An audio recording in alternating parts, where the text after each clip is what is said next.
Hello. Arun sir. जी clear है। आ गई भाई। हाँ हाँ। ओके। अभी ऑलमोस्ट 32 लोग हो गए। अच्छा है, इस बार रिस्पॉन्स अच्छा मिला है। हाँ रेस्पॉन्स अच्छा है। 47 शायद थे ओके। शायद स्टार्टिंग। यस। हाँ 47। पीक 47 तक गया है। अच्छा, हम लोग चालू करें तब तक मैं कुछ नए मेंबर्स देख रहा हूँ। मैं थोड़ा सा उनका जरा इंट्रोडक्शन चाहता हूँ। पर से स्टार्ट करते हैं। जुगेंद्र कुमार, आप अपना माइक ऑन करके आप अपना इंट्रोडक्शन दीजिए। मैं आपको पहली बार देख रहा हूँ मीटिंग में। हेलो, जय हिंद सर। जय हिंद। सर अभी मैं HMEL बठिंडा में जॉब कर रहा हूँ एज अ फायर ऑपरेटर। और इससे पहले मैं चंबल फर्टिलायर केमिकल लिमिटेड कोटा में जॉब करता था एज अ फायर ऑपरेटर ही। और क्वालिफिकेशन मेरा सब फायर ऑफिसर है और नेशनल फायर एकेडमी से बड़ौदा से गुड। 2018 में। अच्छा। Yes sir. तो आपको बेसिकली ये मैं मथुरा रेफरेंस का कैसे रहने वाला मिला हूँ सर। ये ग्रुप से? यस सर, ये फेसबुक पर देखा था मैंने। अच्छा, सत्येंद्र को भी जानते हो क्या? Yes sir, yes. Okay okay. Okay, चलिए, बहुत मेरे बढ़िया को लगा। मेरे को भी जानते हो क्या? यस सर, यस सर, आपको भी जानता हूँ। Good good. ओके, चलिए, बढ़िया रहा। Okay sir. ओके। अभी एक और कैंडिडेट है, हम लोग उनसे भी बात कर लेते हैं। DR शाहू, आप प्लीज अपना माइक ऑन करके आप अपना इंट्रोडक्शन दीजिए। सर मेरा नाम देहराम साहू है। मैं एक प्रेजेंट रायपुर से बजरंग पावर इस्पात से फायर ऑफिसर के पोस्ट में सर। Hello hello. हाँ, आपका वॉइस ब्रेक हो रहा है, फिर से रिपीट कीजिए। सर मेरा नाम देहराम साहू है और मैं छत्तीसगढ़ से हूँ सर। और मैं ओके। बजरंग पावर एंड इस्पात से एक फायर ऑफिसर में के पोस्ट में हूँ सर अभी। बढ़िया बढ़िया। हेलो।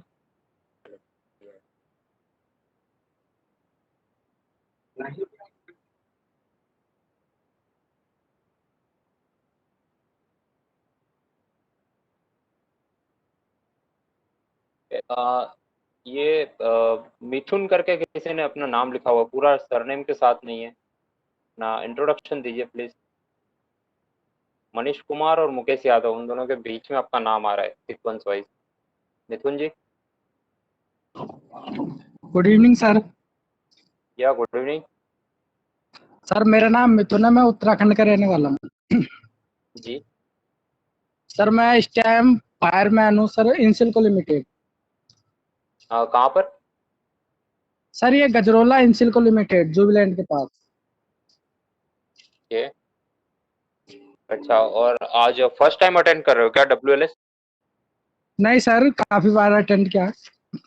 अच्छा, ऐसा है क्या? ओके, हाँ चलो सर। ठीक है, कोई बात। ओके ओके, चलो, बढ़िया ठीक लगा। है, thank you okay. Sir. Next. Thank you भाई। Next is Pranay एकुनकर।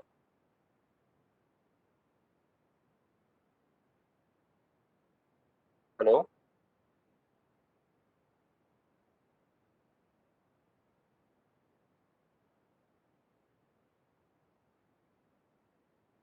शायद मेरी आवाज़ नहीं पहुंच रही है। ओके सर, आप अपना स्क्रीन शेयर कीजिए सर, स्टार्ट करते हैं फिर।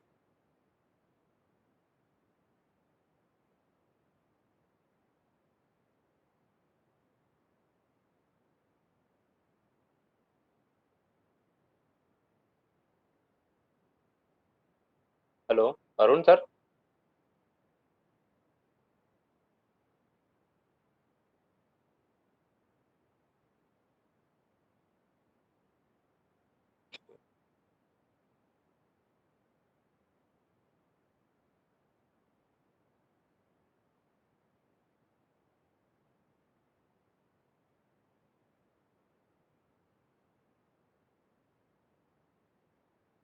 हेलो अरुण सर, आवाज आ रही है मेरी?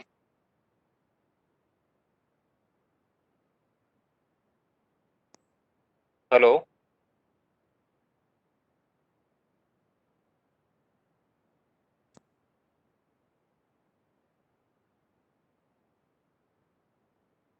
हेलो। ओके।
सॉरी, कुछ शायद मेरी आवाज़ नहीं पहुंच रही है अरुण सर तक।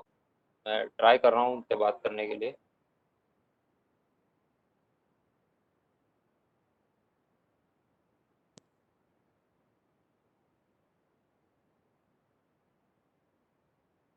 ओके, चलिए तब तक मैं ट्राई करता हूँ। अरुण सर आते हैं तब तक। बीच में मैंने एक क्वेश्चन डाला था कि अपना सेफ्टी बेल्ट जो था उसका एक फोटो मैंने शेयर किया था आप लोगों के साथ। और क्वेश्चन ये था मेरा कि कौन सी हाइट पे ये सेफ्टी बेल्ट यूज़ करना चाहिए। अगर आप उस फोटो को ध्यान से देखेंगे तो वो जो नॉर्मल हम लोग किसी भी कंडीशन में जो सेफ्टी बेल्ट यूज़ करते हैं, फुल बॉडी हार्नेस यूज़ करते हैं, वो वाला वो बेल्ट नहीं था। एक्चुअली उसके अंदर एक और अटैचमेंट साथ में लगा हुआ था। तो बेसिकली जो अटैचमेंट लगा हुआ था उसको हम लोग शॉक एब्सॉर्बर या एनर्जी एब्सॉर्बर के नाम से जानते हैं। और जब भी आपका जो लेनियार्ड होता है, लेनियार्ड के अंदर उस प्रकार का अगर अटैचमेंट किया हुआ है तो वो जो बेल्ट होता है उसको हम लोग 6 मीटर, 6 मीटर या उससे ज़्यादा वाली हाइट पे ही यूज़ करना है। कभी भी अगर आपको सेफ्टी में अगर कहीं पे कुछ काम आप देख रहे हो और वहाँ पे अगर आपको ऐसा कुछ सेफ्टी बेल्ट मिलता है तो उसका हमेशा ध्यान रखना है कि अगर उसमें शॉक एब्सॉर्बर लगा हुआ है तो वो बेल्ट हमेशा 6 या 6 से ज़्यादा मीटर की हाइट पे ही यूज़ करना है।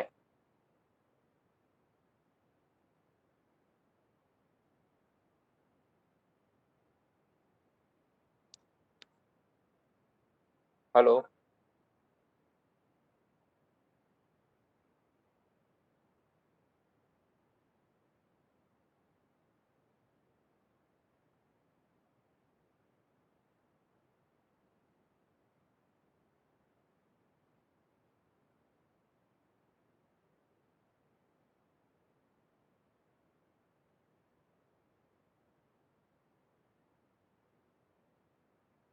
ईश टीवी वाला। ओके, कपिल चौहान जी अच्छा। ओके, बेसिकली क्वेश्चन ऐसा था कि जब हम लोग परमिट टू वर्क सिस्टम का यूज़ करते हैं और उसमें स्पेशली जब हाइट की बात आती है तो उसमें कहाँ पे या कितने मीटर की हाइट के बाद आपको सेफ्टी बेल्ट या परमिट टू वर्क सिस्टम का यूज़ करना चाहिए, ये क्वेश्चन था। उसमें जो आंसर दिया था वो सही था कि 1.8 मीटर के बाद आपका permit to work system and full body harness दोनों चालू हो जाता है। Yes, that is true. But इसमें चेंज कहाँ पे आता है, ये आपको कंसेप्ट ऐसे समझना होता है कि 1.8 मीटर जो होता है वो एवरेज जो काम करने की जगह होती है वहां से आपको मेजर करना है। तो मैंने एक्चुअली क्वेश्चन ऐसे किया था कमेंट के अंदर कि टेरेस जो है, टेरेस की हाइट 20 मीटर है और 20 मीटर की हाइट पे आपको एक जो डिश टीवी जो होता है उसका पीस जो है उसको फिट करना है। तो उस केस में आपको बेल्ट की ज़रूरत है क्या या परमिट की ज़रूरत है क्या? तो अगर आपका जो टेरेस का लेवल है वो तो पूरा इक्वल है तो कोई भी आदमी टेरेस पे खड़ा रहकर काम करेगा, राइट? तो वो जो एवरेज हाइट होती है या एवरेज जो लेवल होता है वहां से कितने लेवल पे वो काम कर रहा है वो आपको चेक करना है। अगर टेरेस पे खड़ा रह के ही काम कर रहा है तो कोई दिक्कत नहीं है। हाँ, लेकिन अगर जो टेरेस की जो बाउंड्री होती है वो उस वॉल पे अगर खड़ा रहकर काम करना है तो यस फिर उसको वहां पे सेफ्टी बेल्ट की जरूरत है। उसी के अंदर कमेंट के अंदर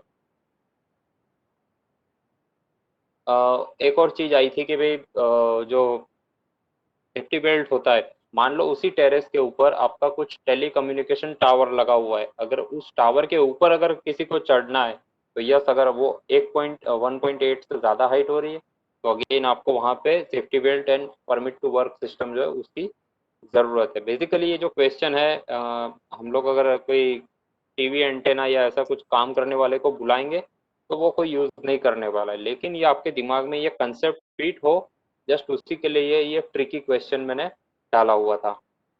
हाँ, फुल बॉडी हार्नेस जो है उसका आईएस जो है 3521 है, that is correct. Maintenance test जैसा नहीं होता है बट उसका रेगुलर आपको इंस्पेक्शन करना होता है, बिफोर यूज आफ्टर यूज का इंस्पेक्शन करना होता है, मंथली इंस्पेक्शन भी होता है। और उसके ऊपर कहीं पे ऑयल ग्रीस ये सब चीज़ें नहीं होनी चाहिए, उससे उसकी जो हार्नेस होती है उसकी क्वालिटी ख़राब होती है, उसका जो स्ट्रेंथ होता है वो कम होता है। ये सब चीज़ें जो है ध्यान में रखना है। जैसे कोई वेल्डर है वो कहीं पे हाइट पे चढ़ के कुछ वेल्डिंग का काम कर रहा है और उसके स्पार्क अगर उसके हार्नेस के ऊपर गिर रहे हैं तो उसका धीरे धीरे उसका स्ट्रेंथ कम हो जाता है। फिर जैसे अभी मैंने पहले बताया कि आपका शॉक एब्सॉर्बर है, अगर शॉक एब्सॉर्बर वाला सेफ्टी बेल्ट जो है वो किसी ने यूज़ किया एंड किसी वर्स्ट केस में वो आदमी नीचे गिरा तो फिर वो शॉक एब्सॉर्बर भी फेंक देना है, वो सेफ्टी बेल्ट भी डिस्कार्ड कर देना है। काफ़ी बार हम लोग राउंड पे जाते हैं, अगर हमें ऐसा दिखता है कि भाई जो सेफ्टी बेल्ट है उसकी जो स्ट्रैप्स होती है स्ट्रैप के अंदर कहीं पे कट हो गया है तो भी सेफ्टी बेल्ट जो होता है उसको हमें डिस्कार्ड कर देना, हमें कोई रिस्क नहीं लेना है। क्योंकि बेसिकली ये जो सेफ्टी बेल्ट है ये हमारा लाइफ सेविंग इक्विपमेंट है, किसी की जान बचाने के लिए इसका हमें यूज करना है। अगर उसमें अंदर डैमेज हुआ इट मीन्स कि वहाँ पे कुछ रिस्क है, जिस बंदे ने इसको यूज किया है पहना हुआ है उसकी लाइफ सेफ्टी का कुछ रिस्क है। अगर उसकी कंडीशन सही नहीं है तो फिर वो अच्छी तरह से काम नहीं करेगा और फिर बाद में एक्सीडेंट के केस में ऐसा होगा कि उसने सेफ्टी बेल्ट पहना हुआ था और फिर सेफ्टी बेल्ट काम नहीं किया या उसको अरेस्ट नहीं कर पाया, उसको रोक नहीं पाया। अल्टीमेटली ये सब चीज़ें ना हो उसके लिए एज अ प्रिवेंटिव मेजर उसका आपको रेगुलर टाइम पे मेंटेनेंस यानी इंस्पेक्शन करना है। कहीं पे कुछ भी डिफेक्ट लगे तो उसको इमिडिएटली उसको डिस्कार्ड करना है। अगर आप सेफ्टी प्रोफेशन में है, कंस्ट्रक्शन साइट पे काम कर रहे हैं तो ये चीज़ें एक कॉमन हो जाती है हमारे लिए। कहीं पे भी ऐसा कुछ भी अगर ऑब्जर्वेशन मिला इमिडिएटली वो सेफ्टी बेल्ट हम लोग वहीं पे काट देते हैं।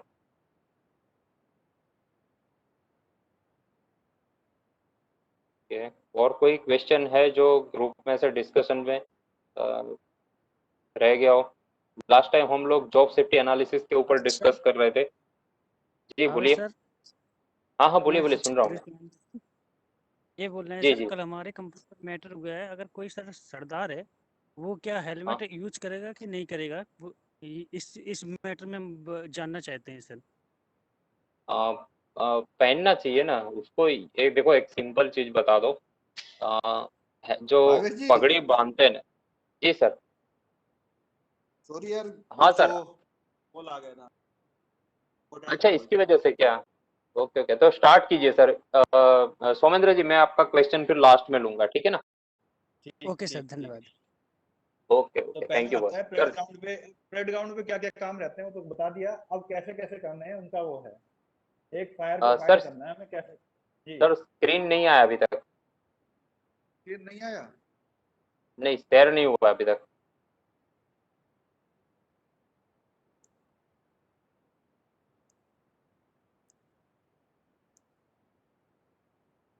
आ गया।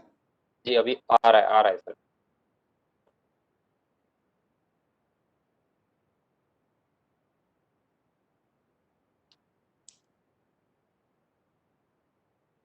जी सर आ गया, इसको स्लाइड मोड पर डाल दीजिए। फाइंड द फायर, फायर को कैसे हमें फाइंड करना है, फर्स्ट जो आता है यहाँ पे हम रुके थे। तो एक्सटर्नल इंडिकेशन, अगर कोई हीट ऑफ फायर के बारे में पता चल रहा है तो उसको हमने देखना है। फायर से हमें कहीं दिखाई दे रहा है, एक्सटर्नल इंडिकेशन का मतलब ये हम फायर को लोकेट कर सकते हैं। उसके अंदर क्या क्या होंगे, स्मोक कहाँ से निकल रहा है, फ्लेम कहाँ से निकल रहा है उसको देखना। जरूरी नहीं है जहां आग लगे वहीं से भी स्मोक या फ्लेम्स या तुम्हारा हीट निकले, क्योंकि हीट स्मोक या फ्लेम जहां से भी रास्ता आपको मिलेगा वहां से वो निकल जाएंगे। मेनली माना जाता है जहां से निकल रहे हैं उसके आसपास चांसेस ज्यादा रहते हैं।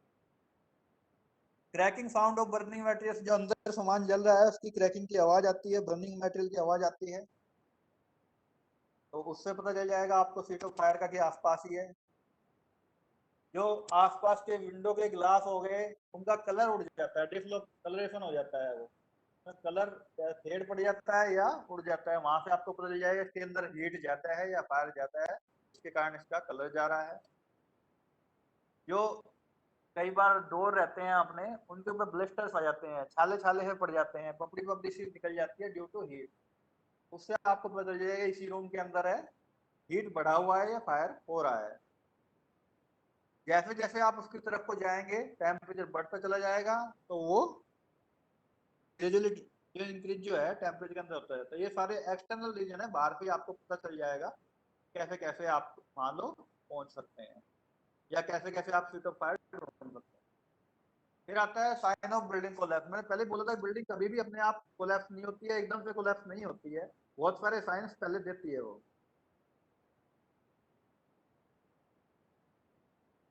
तो बिल्डिंग के जितने भी हीट जो होती है, हीट के कारण या फायर के कारण जितनी भी हीट निकलती है, उससे जितने भी स्टील तुम्हारे बीम्स हो गए या पिलर्स हो गए जिनके अंदर स्टील लोहा यूज किया। Arun sir, hold on Arun sir, थोड़ा सा अपना माइक्रोफोन नजदीक ले लीजिए, कमेंट आ रहा है कि आपका आवाज कम सुनाई दे रहा है। Okay okay. तो जितने भी कॉलम्स बिल्डिंग के रहते हैं वो हीट के कारण एक्सटेंड करना या फैलना शुरू कर देते हैं।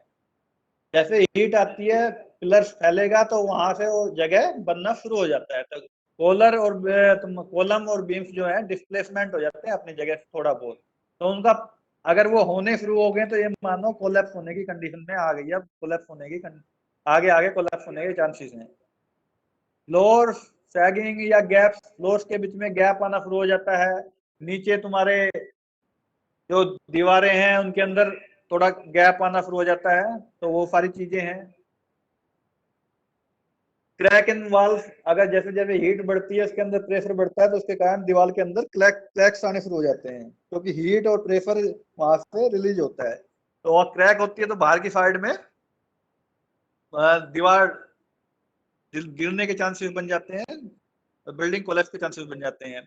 जो दीवार पे स्टोन वर्क किया हुआ है वो स्पेलिंग के गिरना, कुछ उसमें टूटना, उसमें से मेल्ट होना इस टाइप का होना शुरू हो जाता है। कंक्रीट या प्लास्टर है ऊपर से गिरना शुरू हो जाता है, ये बिल्डिंग कोलैप्स होने से पहले चांसेस हैं। ब्लेजिंग ऑफ दीवार का टेढ़ा होना, cracking and dropping of arch over Windows, जो खिड़कियों के ऊपर आर्क बने होते हैं वो या तो क्रैक हो जाते हैं या नीचे गिरने शुरू होते हैं, जो विंडो डोर या अदर दूसरी जो ओपनिंग है उनके ऊपर बने हुए हैं। तो ये सारे रीजन्स जो है तुम्हारे सारे सिम्टम्स जो है बिल्डिंग कोलैप्स के हैं, तो बिल्डिंग कोलैप्स के सिम्टम्स आ जाते हैं।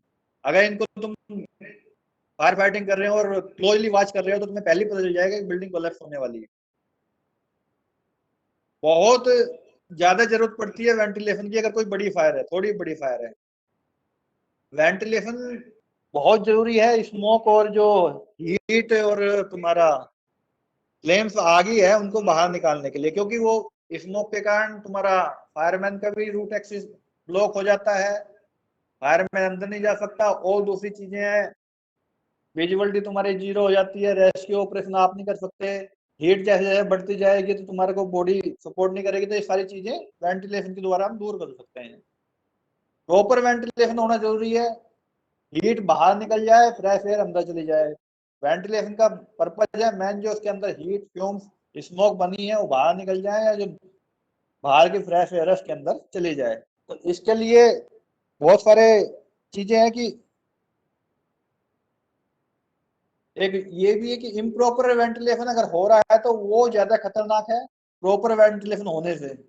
प्रॉपर में इतना फायदा हो या ना हो, पर इम्प्रॉपर में ज्यादा नुकसान हो जाएगा, तो इसलिए ये चीजें वेंटिलेशन करते समय ध्यान रखनी चाहिए। सबसे पहले तो ये है कि जितने भी इक्विपमेंट है वो सेफली रेस्क्यू किए गए जा चुके हैं और सेफ स्टेज पे पहुंच भी चुके हैं, उसके बाद ये एक्शन करना चाहिए। जब भी आप वेंटिलेशन के लिए जा रहे हैं तो एक चाइल्ड ब्लांच हमेशा अपने बैग में रखें, पीछे रखें।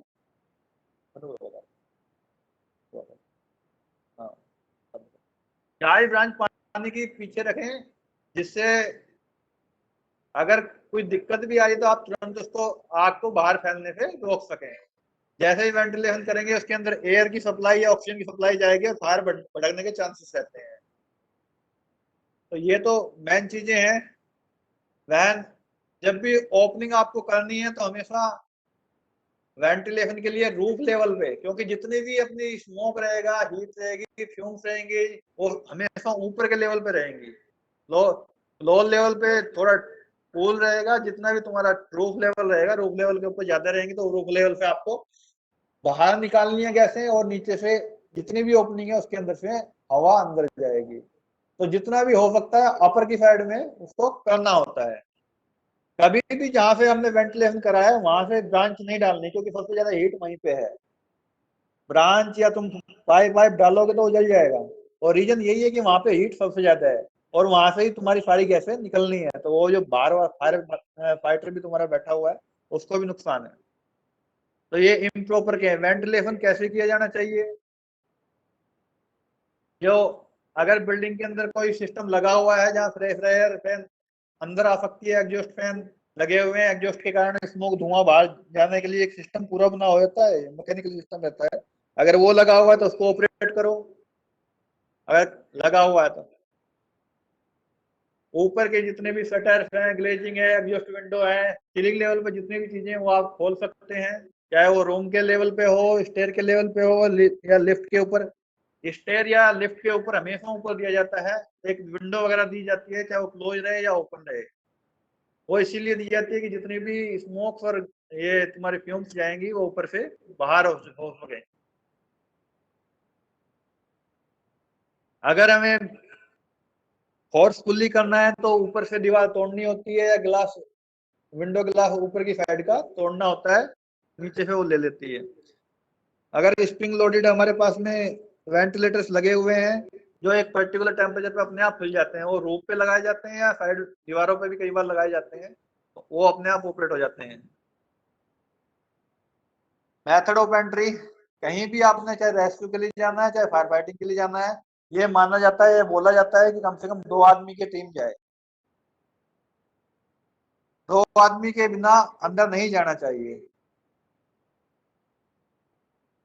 कैसे करना चाहिए, जब तक संभव हो सके, पॉसिबल है तो कम से सबसे ज्यादा चांसेस आपको रखने चाहिए मेन एंट्रेंस से। अगर मेन एंट्रेंस से आप जा सकते हैं तो उससे आपको कहीं भी जाने के लिए एक्सेस मिल जाएगा। अगर मेन एंट्रेंस आपका ब्लॉक नहीं है तो मेन एंट्रेंस से आप अंदर जाइए, और अंदर से आप इधर उधर भी जा सकते हैं, बिल्डिंग को सारे पॉइंटों के लिए लीड आपको मिल जाएगी। अगर मेन एंट्रेंस नहीं है तो दूसरे फिर ग्राउंड लेवल पे जितने भी डोर्स हैं वहां से एंट्री कर सकते हैं। अगर डोर भी अवेलेबल नहीं है तो नेक्स्ट ट्राई विंडो पे जाती है, ग्राउंड फ्लोर पे ग्राउंड लेवल पे जितने विंडो वहां से आप अंदर एंट्री कर सकते हैं।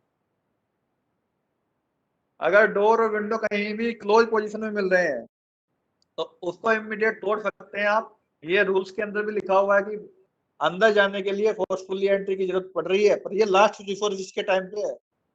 अगर जरूरत पड़ रही है तो आप डोर को विंडो को तोड़ सकते हैं, उसके लिए हेजिटेशन नहीं करना चाहिए, इमीडिएट तोड़ो। और रेस्क्यू पर्पज के लिए जरूरत पड़ रही है तो आप अंदर जा सकते हैं।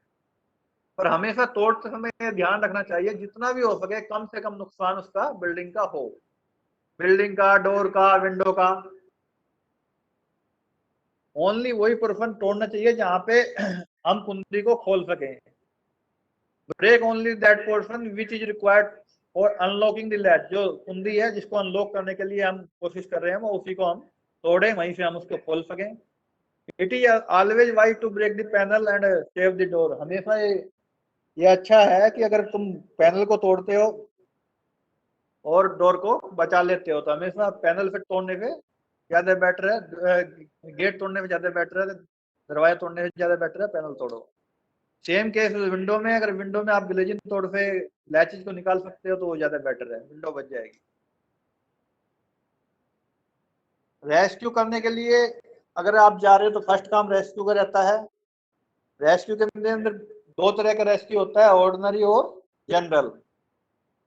ऑर्डिनरी के अंदर ऐसी कंडीशन है जहां पे आप अंदर जाके, कई बार ऐसा होता है कि फायर छोटी होती है तो धुआं हुआ उसके अंदर भरने के कारण जो ऑक्यूपेंट है, जो उसके अंदर जो मैन पावर आदमी जो रुके हुए हैं ऑक्यूपेंट है, उनको निकलने में प्रॉब्लम होती है। कई बार वो कूद भी जाते हैं, कई बार नहीं कूदते हैं। तो ऐसी जगह जहाँ पर्सन ट्रैप हो रहे हो और आपको लग रहा है कि आग छोटी है, तो आप अंदर जाके, एक फायरमैन अंदर जाएगा, उनको सांस दिलाएगा, करेज दिलाएगा और तुम्हारा वापस आ सकता है, उनको साथ में लेकर आ सकता है। चाहे भले ही थोड़ा बहुत स्मोक आए, थोड़ी बहुत हीट आए, पर वो बियरेबल है, उसको सहन किया जा सकता है, उसको लिखते हुए आता है। अगर ऐसे हम रेस्क्यू कर पाते हैं तो ये ऑर्डिनरी रेस्क्यू आ गया। अगर जनरल रेस्क्यू की बात आती है तो जनरल रेस्क्यू का मतलब है जो फायर इक्विपमेंट्स या फायर अप्लायंसेस की मदद से जो रेस्क्यू किया जाता है वो जनरल रेस्क्यू में आता है। तो हमेशा तुम्हारी एक्सटेंशन लेटर है, एस्केप लेटर है, जोन सिप लेटर आप यूज कर रहे हो, तो उसको ऐसी जगह रूफ या पैरीपेट पर लगाना है जहाँ पर लास्ट जो तुम्हारा पर्सन है, जो अंदर आदमी ट्रैप है, वो लास्ट बार जहाँ देखा गया है उस लोकेशन पे। उसमें भी बहुत सारी कंडीशन देखनी होती है, तुम्हारी विंड डायरेक्शन कहाँ है, स्मोक कहाँ है, फ्लेम्स कहाँ है, वो सारी चीजें कंसिडर करते हुए हमेशा चार्ज ब्रांच के साथ में अंदर जाना है। अगर जाना पड़ जाए तो उससे दो फायदे हैं, अगर कुछ अंदर मिलता भी है या कुछ ब्लास्ट होता है या तुम्हारा कुछ और फ्लेम्स आती है कुछ, वो को हम कंट्रोल कर सकते हैं, अंदर जाते हुए अपना रास्ता बना सकते हैं आग बुझाते हुए। और सेकंड जो है, अगर हमें ट्रैप हो रहे हैं अंदर, हम खुद ट्रैप हो रहे हैं, तो हौज को देखते हुए, हौज को पकड़ते हुए हम वापस आ सकते हैं, अपना रास्ता ढूंढ सकते हैं। अगर ऐसी कोई कंडीशन है जहाँ स्मोक स्मोक भरा हुआ है तो वहां हमेशा BA-SAT का यूज करना चाहिए। अगर रेस्क्यू करने के लिए जा रहे हैं तो एम्बुलेंस को पहले से ही कॉल करके रखना चाहिए। हैंड टॉर्च हमेशा साथ में रखनी चाहिए। अगर अंदर आप ऐसे इलाके में जा रहे हैं, क्योंकि लाइट तो पहले ही कटी हुई है, स्मोक फील्ड है, तो स्मोक फील्ड के अंदर आपको कुछ दिखाई नहीं देगा, टॉर्च से जरूर थोड़ा बहुत दिखाई दे सकता है, थोड़ी बहुत दूर के लिए। तो ये रेस्क्यू के थे। अगर स्मोक फील्ड एरिया में काम करना है तो हमेशा BA-SAT पहनना है, उसके बाद में ही अंदर जाना है। इससे जो स्मोक के कारण जो हमें नुकसान हो रहा है इससे हम बच सकते हैं। हमेशा दो की साथ में दो पेयर के, या मतलब दो आदमी एक टीम में जाने चाहिए। वो कॉन्फिडेंस भी देता है, दोनों बातचीत भी कर सकते हैं, दोनों का डिसीजन भी कर सकते हैं। तो दो दो आदमी की टीम रहती है। तो हमेशा अगर अंदर जा रहे हैं, चाहे फायर फाइटिंग के लिए चाहे रेस्क्यू के लिए, दो की टीम जाती है। जितने अगर ऐसे ही आप अंदर जा रहे हैं तो हर एक अपना कदम रखते हुए जा रहे हो, BA-SAT के साथ जा रहे हो, तो अगला कदम अपने आप को टेस्ट करना है। पहले उसको हल्का सा दबा के देख लेना आगे वाले पे कि वो आगे वाली जमीन सही है या आगे वाला फ्लोर सही है, अगर टूटा हुआ तो नहीं है या ऐसा तो नहीं है पैर रखते नीचे चला जाए।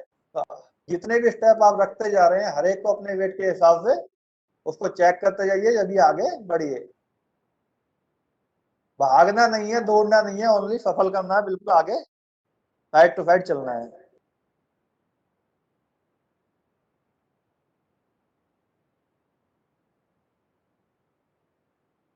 If not provided with BA-SAT, अगर BA-SAT नहीं है तो हमेशा क्रॉलिंग करते जाना है, नीचे जाना है। जितनी भी हीट स्मोक रहेंगी वो ऊपर की साइड में रहेगी, इसलिए जितना नीचे रहोगे उतना कूल रहोगे। क्रॉलिंग करते जाओगे तो तुम्हें स्मोक भी कम लगेगा, तुम्हें हीट भी कम लगेगी। और क्रॉलिंग का तो पता है, नीचे लेट के आगे जो चलते हुए जाते हैं, हमेशा अपना हथेली अंदर की साइड में और जो आपका पीछे वाला हिस्सा है वो आगे की साइड में रखना है, और बाहर की साइड में तुम्हारे को निकालते जाना, जिससे अगर कोई लाइव इलेक्ट्रिकल वायर या कुछ ऐसी चीज मिल रही है तो वो बाहर निकल सके। अंदर की साइड में नहीं खींचना है, कि ह्यूमन मेंटेलिटी होती है कि जैसे किसी का हाथ लगा तो वो अपनी तरफ खींचती है। अगर आप बाहर को लेके चलोगे तो वो आपसे दूर जाएगी और आपका हाथ बच जाएगा।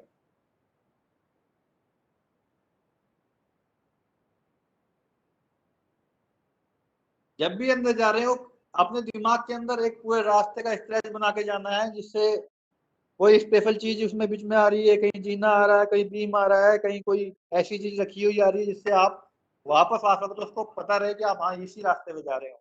अगर आप रोप का यूज कर रहे हो तो ज्यादा बेटर है, मनीला रोप यूज की जाती है। जिसका एक सिरा दोनों जो अंदर रेस्क्यू जा रहे हैं, दोनों जो क्रू जा रहा है उसके साथ में बंद रहता है और एक बाहर की साइड में रहता है। उसी के अकॉर्डिंग कई बार काम किया जाता है, कई बार आगे भेजना है, पीछे जाना है, बाहर निकलना है, क्योंकि बहुत से सिम्टम बाहर से देखे जाते हैं। तो मनी रोप के साथ जाओगे तो ज्यादा बेटर है, सेफेस्ट है। ये तो नॉर्मल है। इलेक्ट्रिकल वायर के लिए तो सभी को ज्यादातर पता होगा। अगर इलेक्ट्रिकल वायर कोई आपको टच कर जाता है या कोई आदमी इलेक्ट्रिक हो जाता है तो क्या करना है।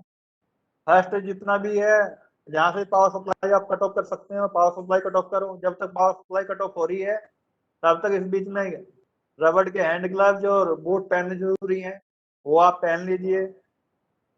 ग्लव्स कहीं से भी लीकेज नहीं होने चाहिए, कटे फटे नहीं होने चाहिए, क्योंकि वहां से करंट लीकेज होगा तो वो आपको डैमेज कर सकता है।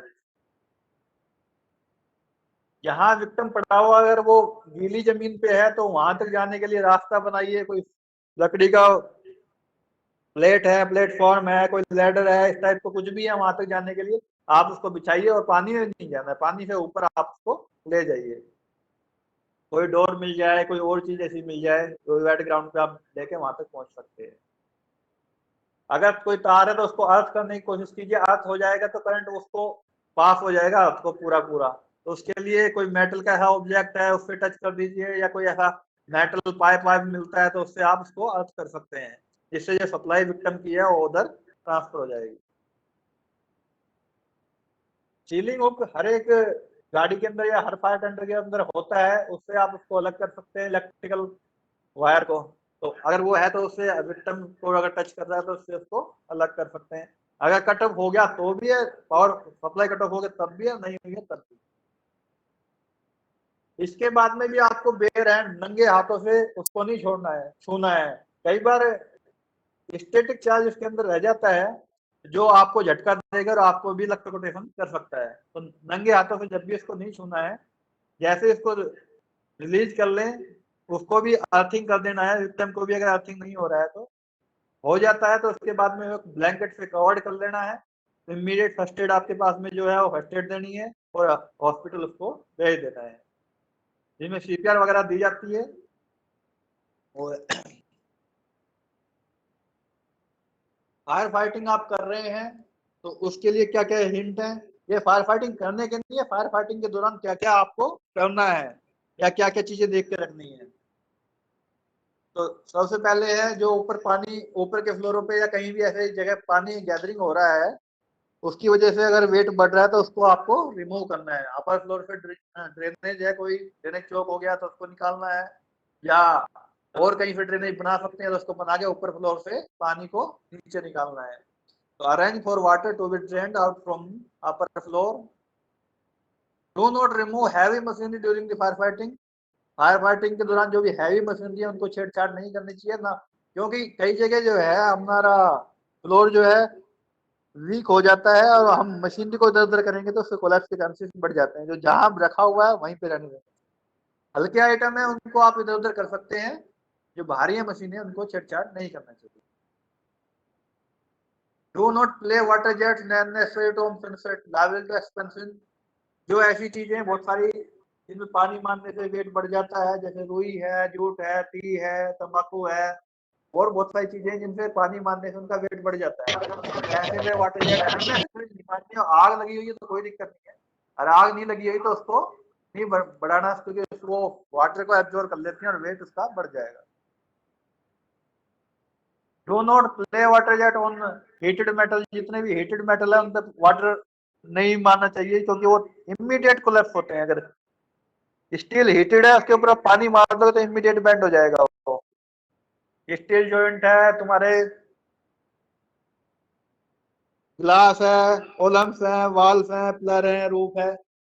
अगर कॉलम पे आप डायरेक्ट मार रहे हैं वो हीटेड है तो उसके प्लास्टर है वो निकल के गिर जाएगा अगर जेट लगती है। ऐसे सेम वाल पे है, कई बार जेट का बहुत हैवी प्रेशर रहता है, जैसे ही आप मारते हैं दीवार के ऊपर दीवार आगे की साइड में गिर जाती है। वो रीजन यही है कि वो उसका प्रेशर नहीं झेल पाई हमारी ब्रांच का, या तुम्हारे नोजल से जा रहा है। पिलर्स के ऊपर डालोगे, रोप के ऊपर डालोगे तो उनके ऊपर भी सेम इफेक्ट आता है। तो जहां जरूरत है वहीं ब्रांच मारनी है। वाटर जेट खास तौर पर स्प्रे है तो स्प्रे तो कर सकते हो, पर वाटर जेट का स्पेशल ध्यान रखना है। When fighting a fire, always keep an eye on any indication of collapse, in which the in which case withdraw you man and appliance to be safe place.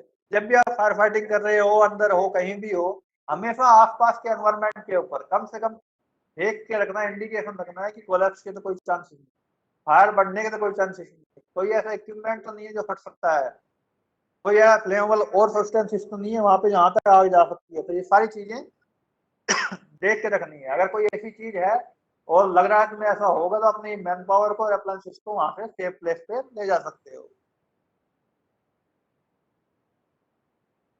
Where possible, a diffuser type branch or fog nozzle to be preferred to ordinary. जहां जरूरत हो सके वहां diffuser type जो spray वाली nozzle है या तुम्हारी फॉग नोजल है उनका यूज करना चाहिए। इससे जो तुम्हारा जेट रिएक्शन वाली जो आती है, जेट के कारण जो फोर्स पड़ती है वो कम पड़ेगी। डिफ्यूजर ब्रांच अच्छी ब्रांच मानी जाती है और शायद फॉरन में ज्यादातर इसी टाइप की ब्रांचों का यूज किया जाता है। सेटअप भी हो जाती है, हैंड कंट्रोल भी है और तुम्हारा स्प्रे में भी जा सकती है और वो तुम्हारी जेट में भी जा सकती है। तो ऑर्डिनरी ब्रांचों में अगर ये ब्रांचें हैं तो ये ज्यादा प्रीफर है। आपको आगे पीछे भी होज को करना है तो इजीली कर सकते हो उससे।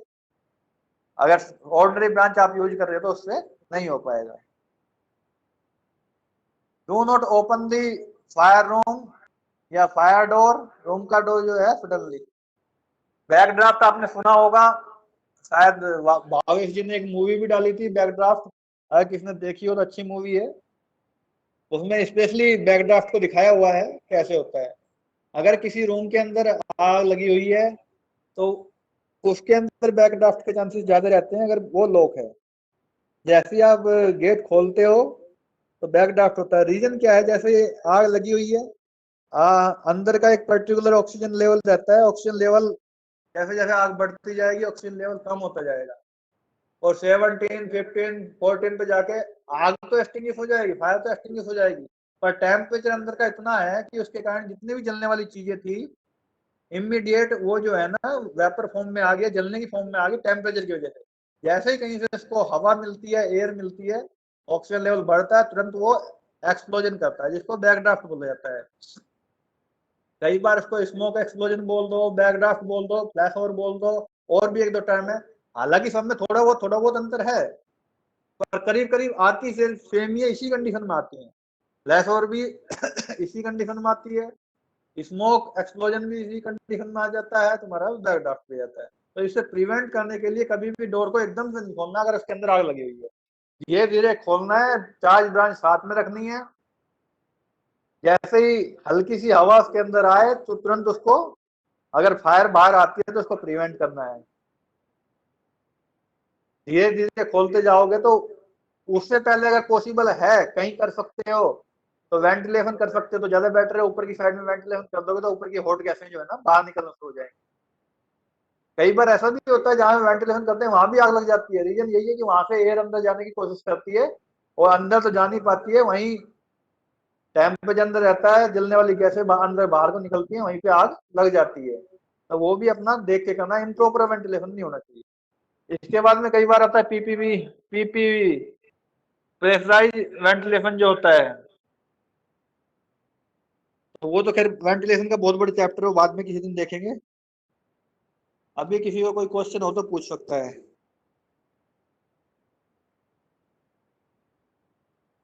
जी भावेश जी कोई क्वेश्चन हो तो बता सकते हैं। सर ये नहीं अभी तक तो ऐसा कुछ। हाँ बोलिए, चलो जिसका क्वेश्चन है वो अपना माइक ऑन कीजिए। हमारे पास अभी 5 मिनट है, सेशन कंप्लीट हो जाता है तो जो भी अगर किसी का आंसर रह जाता है तो ग्रुप में हम लोग डाल देंगे। चलिए क्वेश्चन आंसर शुरू कर दीजिए, कोई दिक्कत। सर मेरा क्वेश्चन ये था सर, कन्वेयर बेल्ट में अगर आग लग जाती है तो उसको सेफ तरीके से कैसे फिर एक्सटिंग्विश कर सकते हैं? कन्वेयर बेल्ट डिपेंड करती है कहाँ पर है आपकी, अपर की साइड में है, नीचे की साइड में। कन्वेयर बेल्ट कई जगह मैक्सिमम इंडस्ट्री में यूज की जाती है सामान को एक जगह से दूसरी जगह ट्रांसपोर्टेशन करने के लिए, और इसमें फायर भी काफी होती है ड्यू टू फ्रिक्शन होती है, क्योंकि तो उसके जो रोलर है कई बार वो जाम हो जाते हैं। जाम हो जाते हैं तो वो हीटअप होने शुरू कर देते हैं। वहां पे जहां भी कन्वेयर बेल्ट हो रही है उसके अंदर कहीं ना कहीं आपका जो एग्जॉस्ट पॉइंट दिया होता है स्मोक निकलने के लिए, अगर आग भी लगती है उसके अंदर। आसपास फायर प्रोटेक्शन सिस्टम भी दिया जाता है, तो वो डिपेंड करेगा आपका लोकेशन कहाँ पे जा रही है। अपर की साइड में जा रही है तो नीचे से जाओगे तो ज्यादा बेटर है, क्योंकि जितना भी स्मोक है वो जाएगा पहले ऊपर से फिलअप होकर आएगा, ऊपर से फिलअप होने के बाद नीचे आएगा। नहीं सर, जैसे अगर हाइट पे है, पर्टिकुलर कुछ ऐसी लोकेशन हो तो वो बता सकते हैं।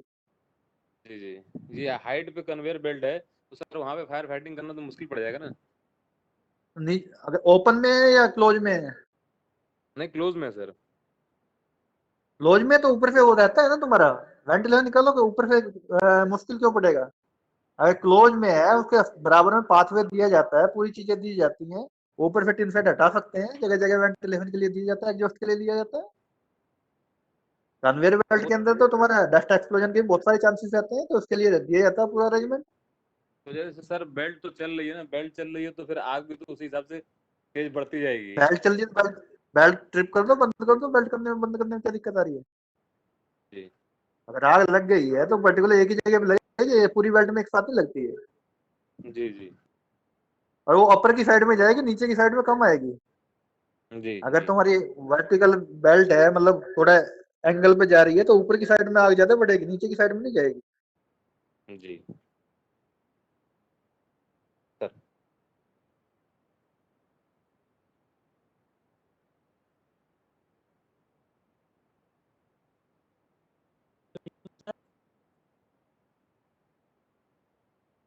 हाँ, और किसी का? हाँ बोलिए, क्या क्वेश्चन है आपका? थोड़ा सा एक्चुअली आवाज कम सुनाई दे रहा है, माइक्रोफोन नजदीक, और कवरेज नहीं है शायद आपके यहाँ पे। सर सतीश सिंह बोल रहा हूँ। हेलो। एक काम कीजिए, आप क्वेश्चन टाइप कर दीजिए, आपका वॉइस ब्रेक हो रहा है। Okay sir. RS Kushwaha ji का है वाटर मिस्ट। वाटर मिस्ट कहीं भी यूज कर सकते हैं, कोई दिक्कत नहीं है। बी क्लास, सी क्लास, ए क्लास, तीनों क्लासों के लिए आप वाटर मिस्ट यूज कर सकते हैं। ई में थोड़ी प्रॉब्लम आती है।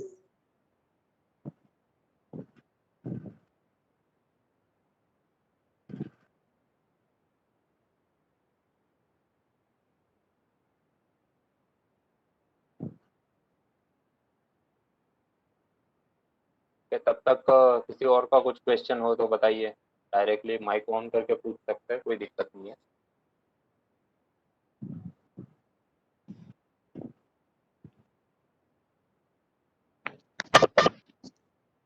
सत्येंद्र दिखाई नहीं दे रहे ग्रुप में।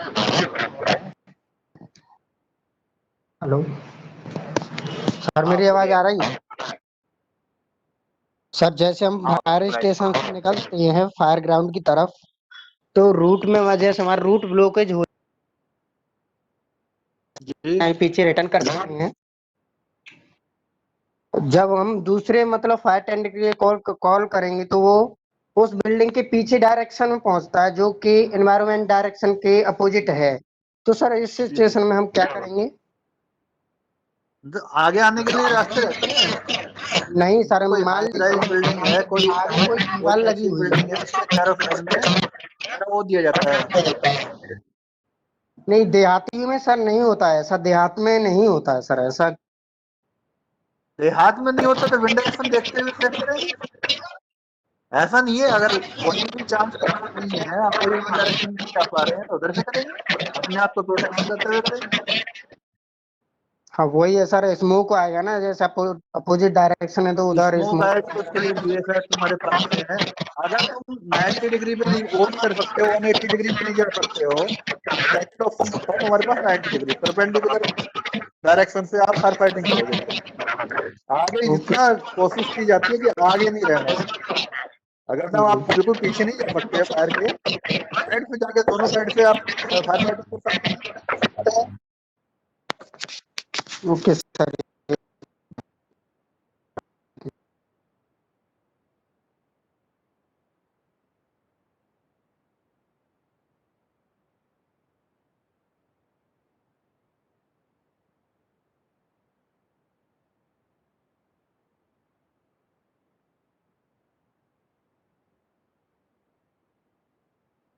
हेलो।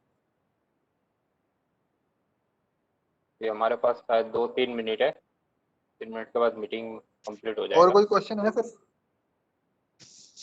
नहीं, सारे क्वेश्चन तो हमने अटेंड कर लिए। आई डोंट थिंक नाउ कोई क्वेश्चन हो, तो कंक्लूड करें सर फिर? जी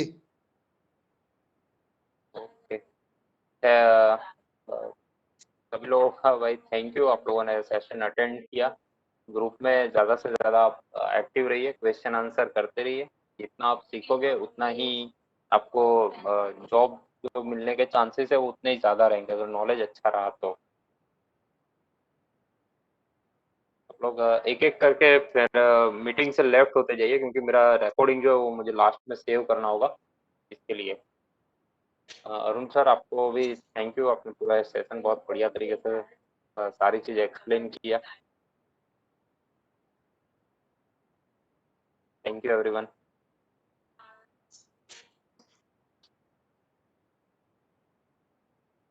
थैंक यू एवरीवन।